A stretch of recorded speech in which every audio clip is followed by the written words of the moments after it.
Welcome to the Torqueconomics weekly automotive update leading up to the 20th of July 2025. Let's dive right into our releases and discontinuations monitor. First up is the world's very first production Bugatti Bolide. Just 40 will ever be made, and this one's heading to auction in August. Finished in with Bugatti Corse French Racing Blue and Nocturne Black, the car outputs 1578 horsepower and weighs just 1450 kilos.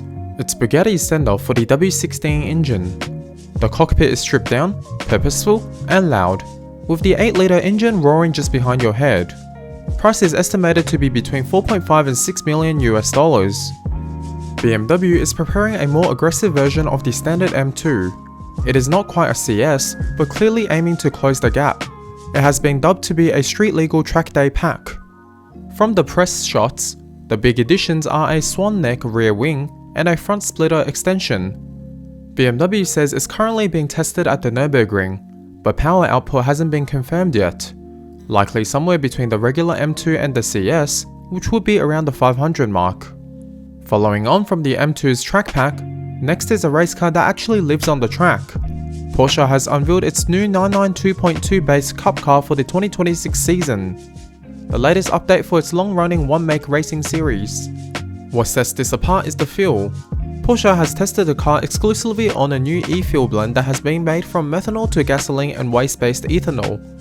It's designed to cut down emissions while still delivering 100.5 RON performance.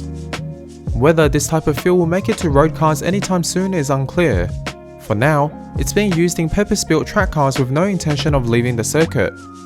Moving on to the Goodwood Festival of Speed, Ferrari brought out the upcoming F80, the hybrid V6 successor to the LaFerrari.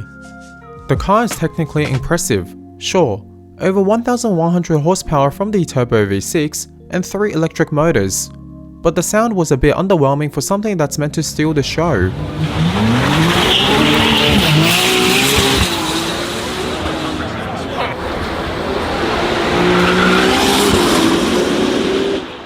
Also from the Goodwood Festival of Speed, Porsche previewed the upcoming electric Cayenne, and yes, it will come with fake V8 noises. The sound is based on a real Porsche V8 and plays through the speakers. With no fake gear shifts, it's likely to feel as artificial as it sounds. Despite falling Taycan sales, Porsche is doubling down on EVs. The new Cayenne EV will be the most powerful version yet, expected to top the 729 horsepower Turbo E hybrid. It will debut later officially this year. The only objective plus that I can see is the new car can tow over 7,700 pounds or 3.8 tons. Moving on to more practical cars, as we hypothesized last week, the new Subaru Uncharted is indeed based on Toyota's CHR Plus. It shares the same dual motor setup with 338 horsepower and sits on the same eTNGA EV platform. The interior also mirrors to Toyota closely, which is not necessarily a bad thing. A large central screen is combined with dual wireless chargers. It will launch in early 2026, with pricing yet to be confirmed. Also from Subaru, and also an EV, is the newly named e-Outback, called the Trail Seeker in the US. It's their first in-house electric car, expected to do 0 to 60 miles per hour in under 4.5 seconds. It has the same ground clearance as the SUV Solterra. Deliveries begin also in 2026. Faraday Futures may not ring a bell for most, and there's a reason for that. The company only delivered 16 vehicles by early 2025. After raising $60 million last year, they've pivoted to selling rebadged Chinese vans. Their first new vehicle, the FX Super One, is based on the Wei Gaoshan. The face, or frontal AI communication ecosystem, is the main party trick on the new Super One MPV. When parked, it can display anything from ads to photos of your pets. Of course it can. The Super One is produced in China and reassembled in California. That screen up front isn't just for fun. It is also meant to push ads or promotions, assuming someone wants to turn their minivan into a billboard. GMC is adding a new top trim to the Arcadia lineup called the Ultimate. It brings massaging leather seats, wood interior accents, and a panoramic sunroof. Price is expected to be at a large premium to the regular SUV. Lastly for the week, Ford is building a big electric Bronco, but it's not coming to the US. It will be built by Jiangling Motors, and batteries are sourced from BYD. Designed in China, the SUV is longer and wider than the US version, with either a 105 kWh battery or an extended range hybrid setup offering up to 758 miles of range. Meanwhile, in the US, nearly 700,000 Bronco sports and escape models are being recalled for fire risks. So while China gets a new electric Bronco, America got leaky injectors. Into the headlines of the week.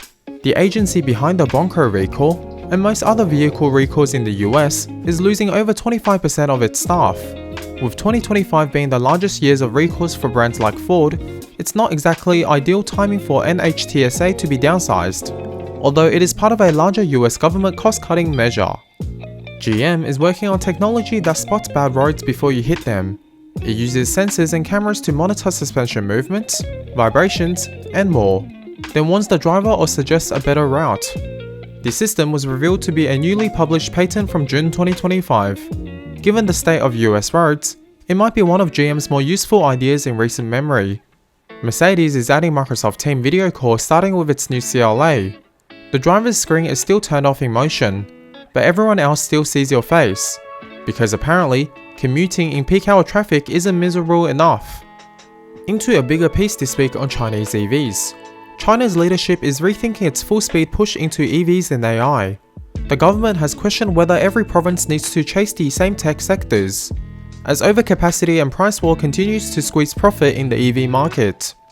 Officials are now calling for rational competition in the industry. Automakers like BYD and BAIC have been brought into meetings as the government looks to rein in unsustainable discounting and restore some stability. One immediate move that has already been announced is banning the resale of new cars within 6 months of registration. It's a crackdown on zero-mileage used cars, a workaround dealers have previously used to hit sales targets during China's ongoing EV price war. Moving into the slowdown of renewable vehicles this week, starting with Range Rover slowing down its EV rollout. The electric models for both Range Rover and Jaguar models have been delayed to keep selling profitable petrol and hybrid versions for a bit longer. Stellantis, meanwhile, has pulled the plug on its hydrogen vehicle program. The Pro 1 hydrogen vans, set for production in France and Poland, are now cancelled due to cost, poor infrastructure, and low demand. Toyota, on the other hand, is still pushing hydrogen technology, especially in Japan, where local supply and infrastructure make it more viable. For now, it seems they are the last major player still in the game.